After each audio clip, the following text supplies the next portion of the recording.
అందరికీ నమస్కారం. June 4th అందరూ వెయిటింగ్. పార్టీలకు అత్యధికంగా కష్టపడాము. తెలుగుదేశం అయితేనేమి, జనసేన అయితేనేమి, బీజేపీ అయితేనేమి అన్ని పార్టీలకు కష్టపడినాం. ప్రజల తీర్పు 4వ తేదీ, అప్పటి వరకు మనం వెయిట్ చేయాలా.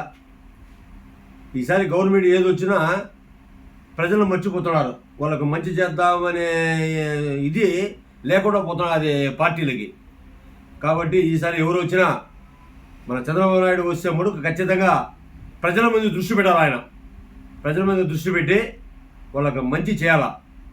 చాలు ఇన్ని రోజులు రాజకీయ నాయకులు సంపాదించి బిడ్డలకి వెనకేసి మనవాళ్ళకి వెనకేసి అన్నీ సంపాదించింది చాలు. ఇక మీరు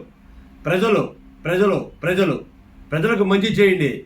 జీవితంలో మనం చనిపోయినా కూడా మనం అనుకుంటూ ఉంటారు. అర్థమైందా? చాలు, ఇంక మనం సంపాదించింది చాలు రాజకీయ నాయకులు అనుకోవాలా. కాబట్టి ఈసారి ఏ ప్రభుత్వం వచ్చినా ప్రజలకు మంచి చేయాలని నేను కోరుకుంటున్నాను. జై శ్రీరామ్.